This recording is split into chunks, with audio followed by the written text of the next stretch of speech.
Hello everyone and welcome back to the Pottery Corner, my studio down on the south coast of England near Chichester.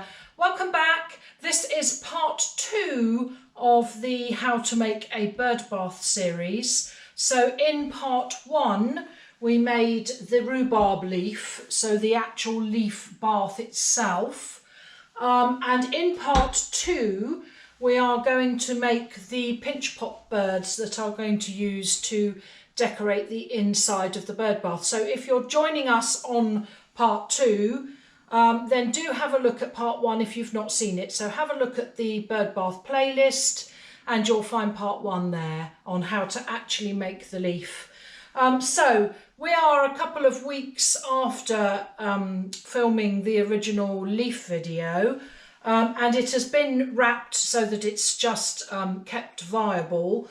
So I've just made a short base for the piece to sit on so that when it's on the ground it's actually lifted up. And again, this has been made out of craft crank.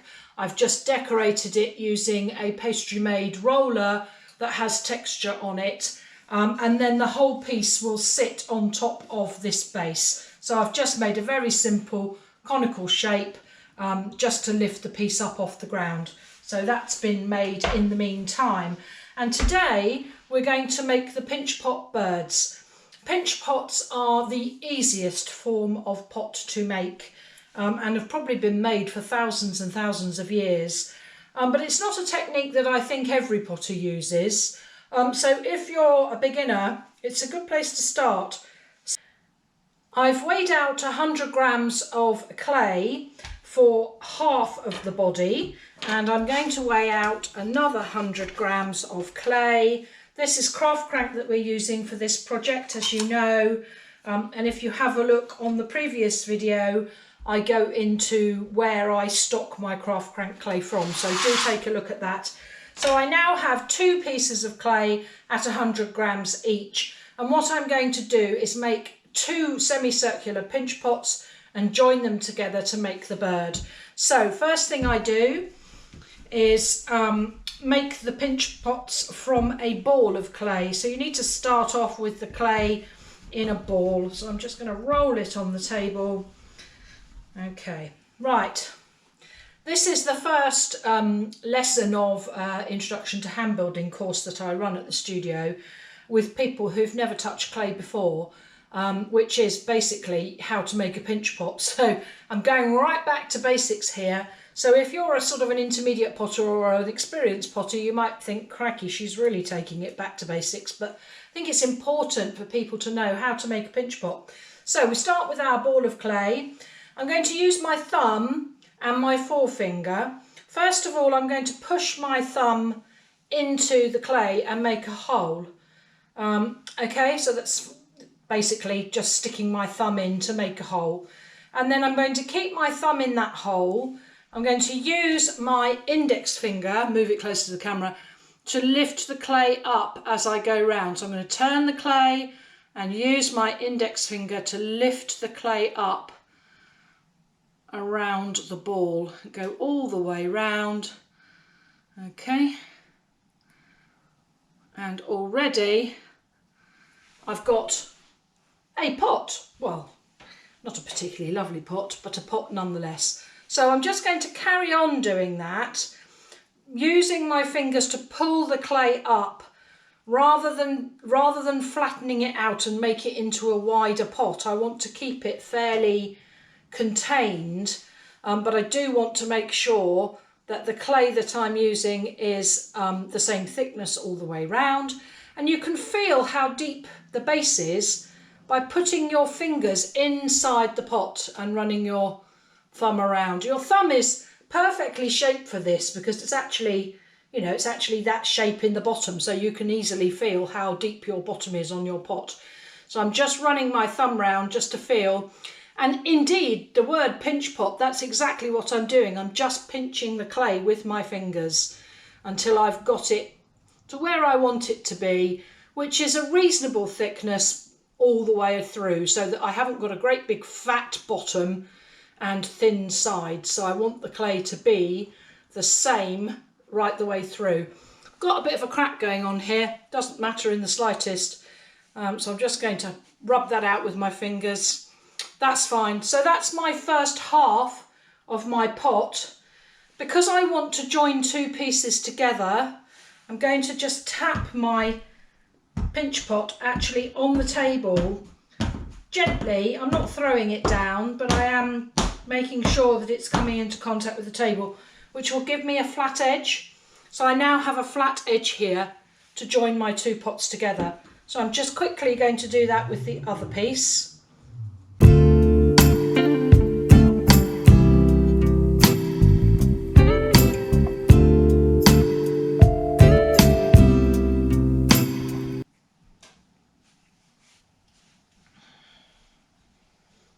Checking the weight down in the bottom, getting rid of that crack. This is going to be the head of the bird, so I'm just not pinching it quite as wide because I want to keep the top of the bird, of the head section, slightly thinner than I would for the base section. So I'm just pinching it in just a little bit so it's not quite so wide.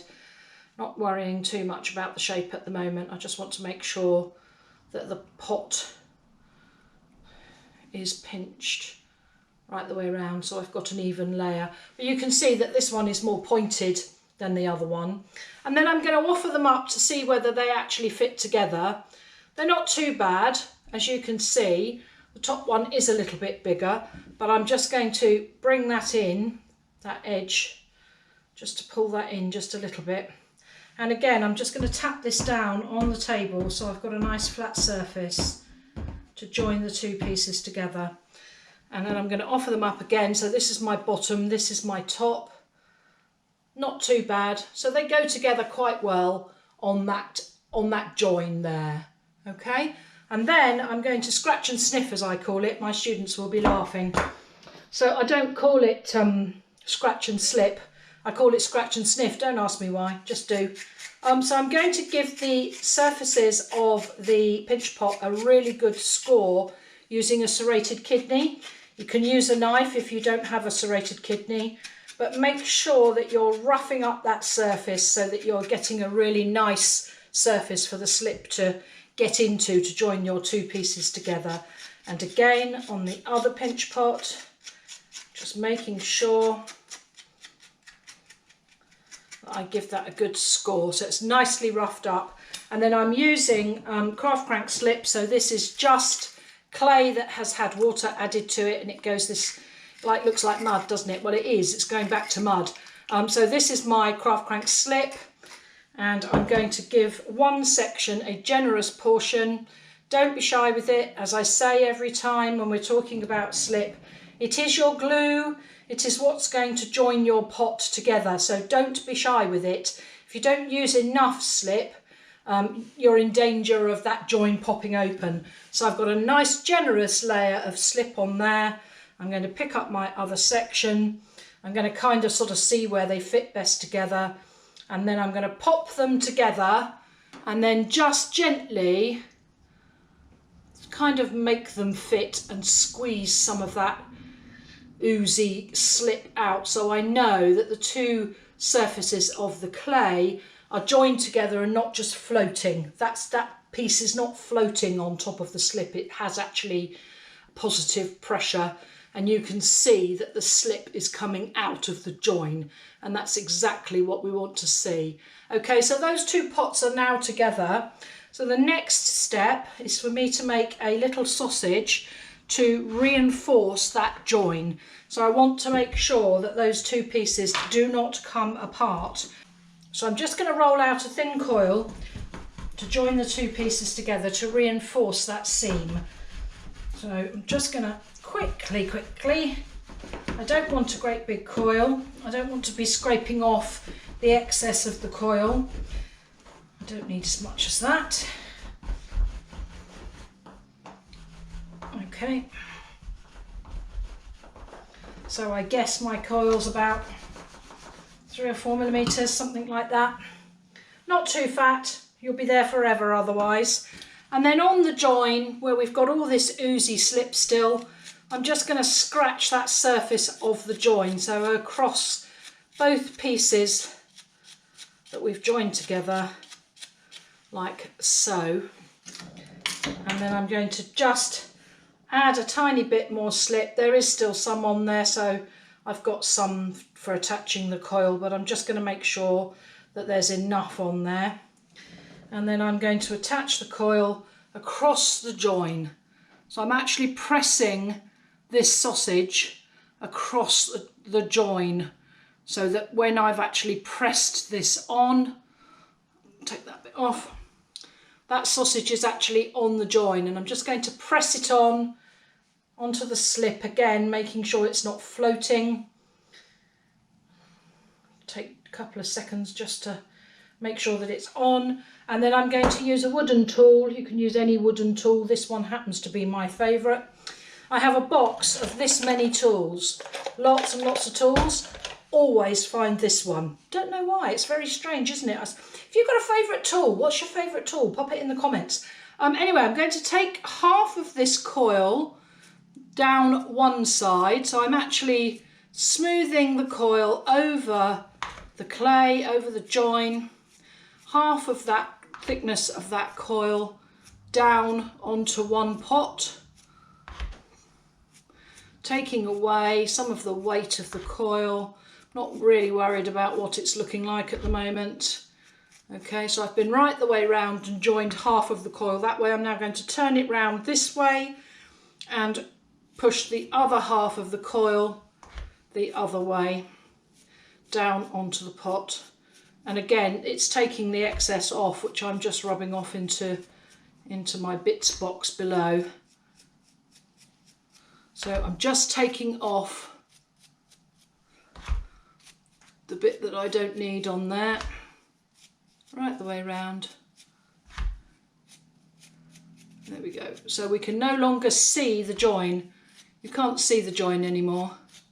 It's gone. So I'm quite happy that that is now joined together. So I'm just going to spend a minute just making that look a little bit prettier on that join. Again, I'm not really worried because I am going to be shaping this in a minute, but I just want to make sure that that join is no longer visible. Okay, so as you can see, we're left with a ball that obviously is hollow. This is my head end, which is a little bit more pointed. And now I'm going to start, at the moment, because there's no hole in this, there's air trapped inside this ball, and it will resist a little bit pushing and shoving, but I am wanting to shape it because I want to get it to look like a bird. At the moment, it just looks like a ball. And what I want to do is actually start pressing and shaping this piece to make it look like a bird. So I'm just going to put the camera onto speed. As you can see, all I'm doing is just using my fingers just to fashion a shape that's more bird-like. So I'm putting a head in on this end. That's the breast there. Okay, and I'm just going to spend a few minutes just forming this into the shape that I want, and then I'll show you where I got to. So I've started getting the head shape in.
so this is now the profile of my bird.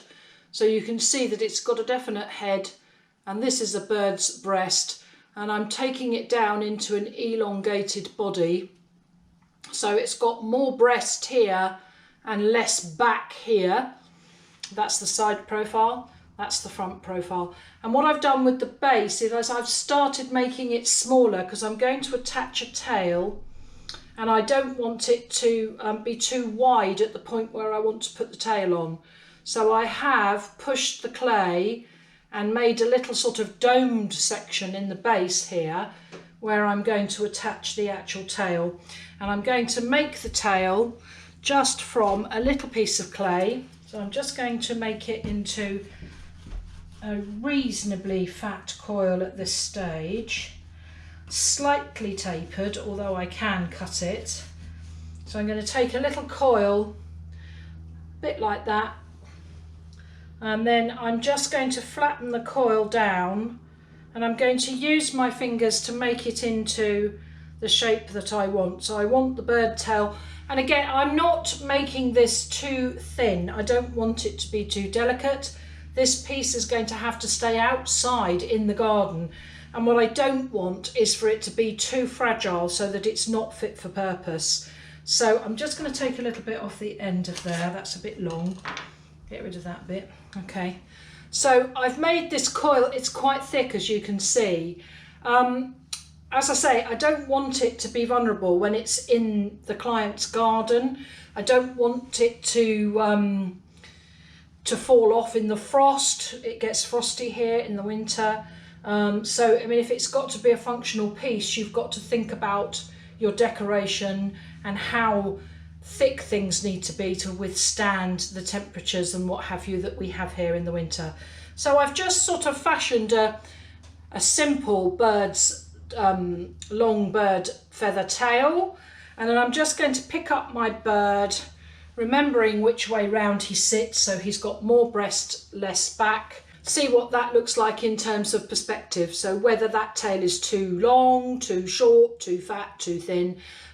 I'm just offering it up at the moment to see whether I think that tail looks okay, and actually it's not bad. So what I'm going to do next is I'm going to use a knife to scratch this surface inside this little pod. Okay, so I'm scratching that up. I'm going to scratch the end of the tail right the way round. You know what's coming next. Scratch and sniff. Give it a good dollop. You don't need to be shy with it. That's another one of my catchphrases, Barbara. Right, so here's my bird, and I'm going to have the tail sticking up, okay? Because again, you'll see why when I get to putting it actually on the piece. So I've put the tail into the socket, if you like, and now just fashioning the tail into the body, again, by just using the tool to bring the excess clay up and over the tail so that I've got a nice join there. Okay, so I'm just pulling that clay up and making sure that the tail is joined on by covering it with a seam. So I'm just going to spend a moment doing that. I'll have to put my glasses on, as you know I'm blind as a bat. Right, there we go.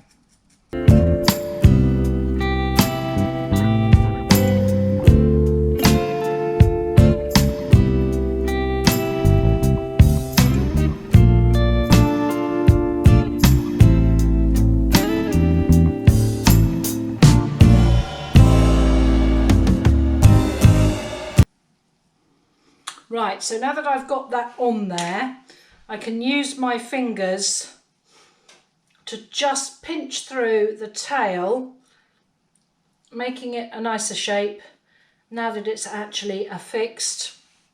So this is the way the bird's going to go round, and I'm just going to press that tail out just a little bit more.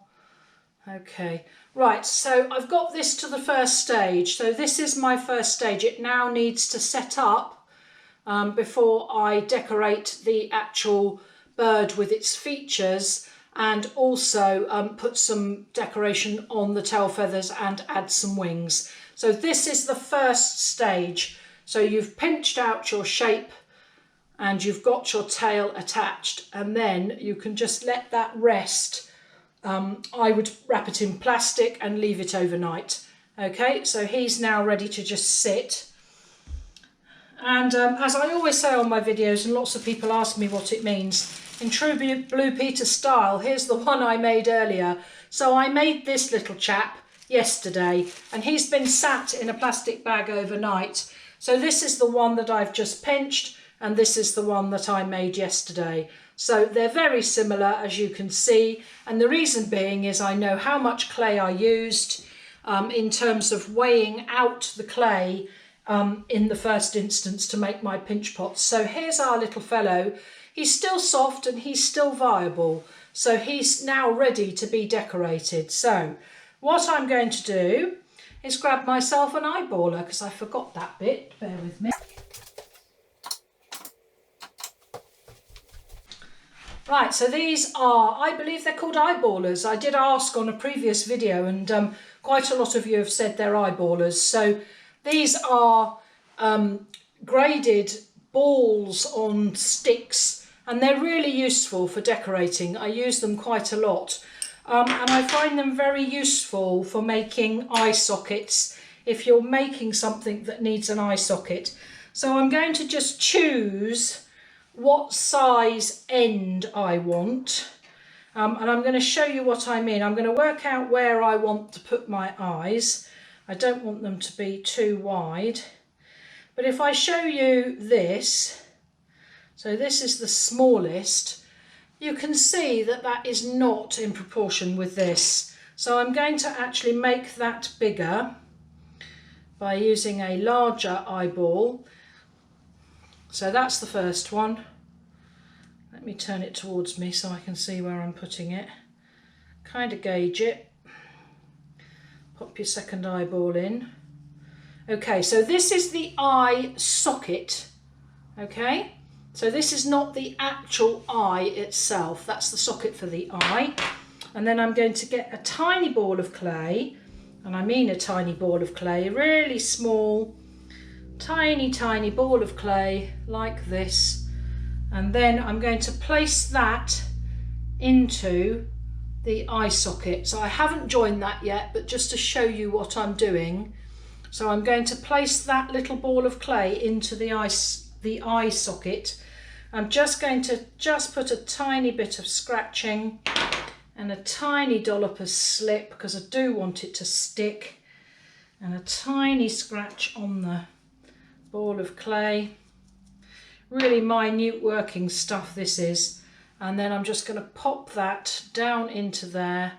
I don't want to squish it too much because I don't want to lose the definition of the actual shape of the piece of clay. Okay, so I've joined that, and you'll see that the socket's got some slip in it now. So I'm just going to use a detailing brush and a piece of kitchen towel. I've just wet the brush, but it's not wet, it's just damp. And I'm just going to go round that piece that I've just added and take away any of the slip that I don't need, because I don't want it to be all smushed. I want it to show the eyeball. So I'm just going to take that slip out from there. Okay, so that makes a nice neat eyeball, and I'll do the same on the other side. So tiny piece of clay, almost nothing at all really. Make it into a nice round in the palm of my hand. Put a couple of scratches on the bottom of this eye socket. Use my finger, pick up a tiny bit of slip. Tiny scratch on the eyeball itself. You're thinking, why are you going to all that trouble? Well, I don't want it to fall out, so that's why I'm going to all that trouble. So again, I'm just going to place that eyeball in there, wash my brush, dry it on the kitchen towel, and then get out the excess slip again using the detailing brush. So I'm just using the very, very tip of the brush to just check that is a nicer, I don't want it to be swimming in slip in there. Okay, so there we are, eyes, eyeballs and eyes. And then I'm going to attach a beak, and again a very simple, just a tiny tapered coil. So I'm just taking a small piece of clay and I'm just going to make it into a point on one end like a beak. Okay, I'll decide how big a beak he's going to have when I pick him up and have a look. But I've basically made a cone shape out of this little bit of clay, and then I'm going to sort of stick it on and see how big I want it to be. So I'm just going to offer it up onto the front of the bird and see what that looks like in proportion. It's a bit long, as you can see. So I'm just going to take that off, and I'm just going to cut off just a little part of the section of that end of that coil. Just take it down a little bit. Make sure I'm happy with the shape. Make sure I'm happy with the way the beak is positioned. That's positioned down, that is positioned up. Okay, so obviously I can see immediately that it needs to be positioned facing upwards. It looks odd facing down. So just kind of have a look and see. If you're not sure which way to do it, have a look at some bird images online and just, you know, just check it out. But I mean, there's plenty of birds in the garden here, so we are very used to seeing blackbirds and thrushes, and particularly we have robins in England. So I'm just going to score and slip both my pieces, work out which way I want it, make sure it's in the right place on the bird, give it a wiggle to make sure it's not floating on the slip, as we've said before. And I'm going to use my detailing brush again just to take away the remainder of that slip that's all mushing round there. I'm going to get my modelling tool, give it a wipe because it's dirty, and then I'm just going to take some of the end of the beak, okay, down onto the head so that that is joined and it's not just plonked on. If it's just plonked on, there's every chance it will fall off. And as I was saying earlier, I don't want my client to have a bird without a beak because it's fallen off. So I've just gone round the base section of the beak, just making sure that that's attached on there. I'm going to use my finger just to smooth round. Okay. And again, I can change the position of the beak a little bit if I want to. So there he is. Hello, here's my little bird. Right, okay, so his face is done.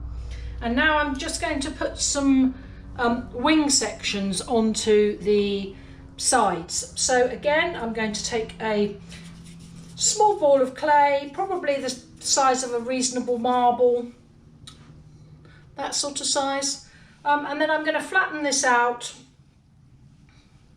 into a little button, really, I suppose you'd call it.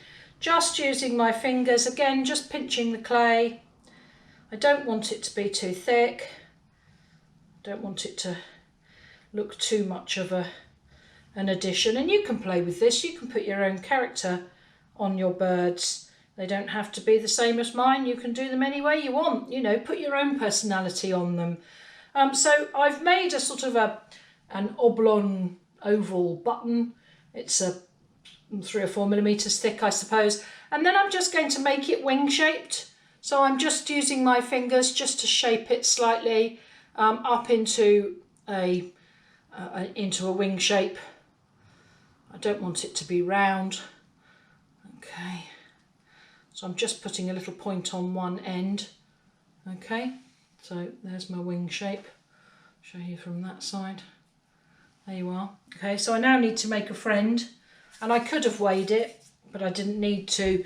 I can kind of gauge from the ball of clay that they'll be roughly the same size. Nobody's going to be looking at them both at exactly the same time because they're on either side of the bird. So starting with the same sized piece of clay, and again I'm just going to pinch this out into a little button shape. Just spend a minute doing that.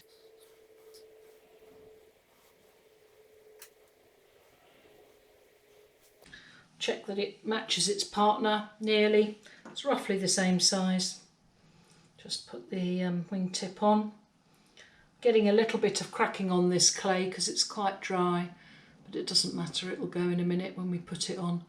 Okay, so there's my other wing.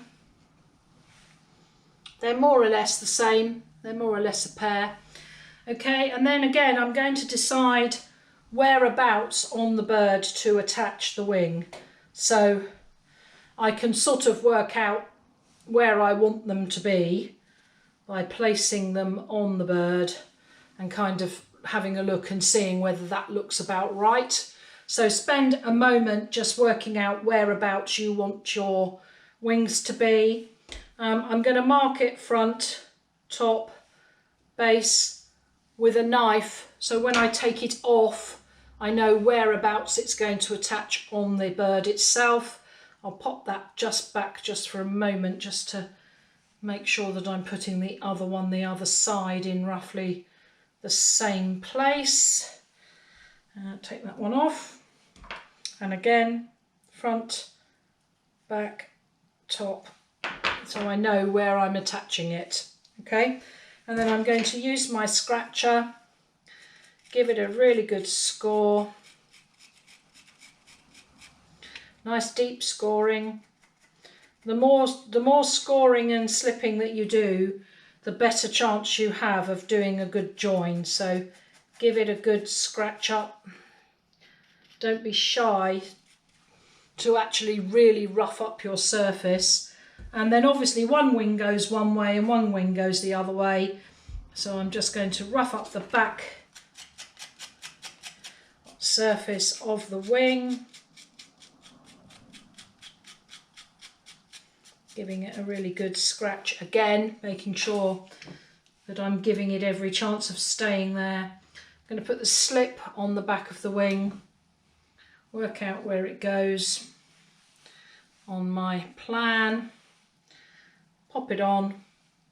Once I'm happy, I can start pressing that gently onto the body of the bird, and as you can see we've got lovely oozy slip coming out, so we know that is not floating, it's actually sitting on that slip and sitting on the bird and letting the slip come out. So that's one on, and then I'll do the same on the other side, making sure that my wing is the right way around before I start scratching the surface of it, because obviously one goes one way and one goes the other. So score, slip, pop that on there, and again I'm just going to check my positioning before I press it down. Okay, so I'm happy with that. So again I'm just going to make sure that when I'm pressing it down that the slip is oozing out. Okay, there we are. Okay, so that's all nice and oozy, and again I'm going to take my detailing brush, wipe that slip off, wipe it on the paper, wash the brush and dry it, because I don't want to make the surface of this clay wet. I just want to take away the slip that's not terribly attractive on there, all the way around the wing, that side and the other side, minding his beak. Oops, stuck that dollop back on. Right, okay. So I'm doing this quickly. You can spend a bit more time finishing your piece off. So that wing is now attached. I'm just going to press them in just a little bit more, so I don't want them to look like great big slabs joined on. So I'm just going to pinch their edges down with my finger just to make that a slightly less prominent all the way around, and again on the other side just pushing that edge down just a little bit so it doesn't look quite so slab-like. And if that's dislodged more slip, I'm just going to run the detailing brush round just to remove it. Use my finger, make sure I'm happy with the finish on there. There we go. Okay, so he's now got eyes, a beak, and he's got his wings. Now, he's a bit plain, so I'm going to decorate his wings to make them look a little bit more like feathers. And again, on his tail, I'm going to try and give it some texture so that it looks like feathers, because it's a bit plain. When you want to give it some decoration. I don't want to highly decorate him, but I do want him to have some personality. So I'm going to use, I have lots of tools with different ends in the studio. Find something that you like the look of from your end, and then just pop a little bit of decoration on. So I'm just going to do this. I'll try and show you what I'm doing. So I'm literally just pressing this tool down into the clay just to make an impression. So I'm just going to carry on doing that on the rest of the tail.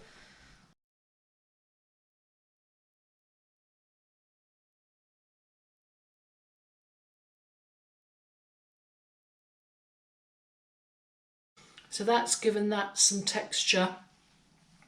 And then I'm going to choose what I want to put on the wings, which of my little bits I want to use. I quite like this one with the sort of point on it.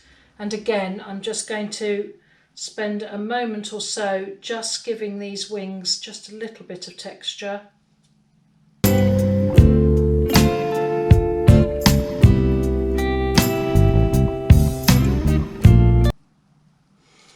Okay, so that's just very simple, it just gives the illusion of feathers. I'm going to do the same on the other side.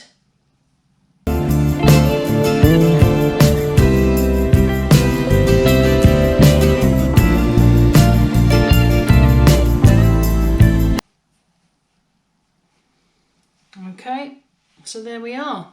Okay. Now, as I was saying earlier, this bird is hollow, so to avoid him exploding in the kiln, which is definitely not a good look, I'm going to use a needle tool to just put a hole in his base so that I know that he's not going to explode when I put him in the kiln. So I'm going to check where his tail is sitting, because I want his tail to be up. And then I'm just going to go in at the base of the tail and just put that needle tool into the space. So I've just made a little hole in the back of him. So you're not really going to see that once he's actually attached. So his attaching point is down here. So I've put this hole in the back of the tail so that I know when he's actually attached to the piece, my hole is going to be out of the way of that attachment, and therefore it will still be viable. Okay, so he's now ready to attach onto the bird bath. So I'm going to decorate the other bird the same, and then I'll come back and we'll attach them onto the bird bath. Join me in a mo. So there you have it, two little cheeky pinch pot birds. Cheeky little chaps ready to go onto the bird bath leaf. So I'm going to spend a minute just attaching the birds onto the bird bath, and then it can dry, ready for bisque firing. So these two just need to sit in their leaf, and we will come back in part 3 when I will do the glazing. So I'm going to use the technique of wiping back glaze to leave the colour in the veins on the leaf. So join me for part 3 in a couple of weeks once the bird bath is through the kiln. In the meantime, everybody, thanks for joining me, much appreciated. Hope you've learnt something, and if you're an old hand and you do pinch pots all the time, it's amazing what you can actually make just from a very simple technique of pinch pots. So I hope you've enjoyed it. Join me again on the next one. Bye for now.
you.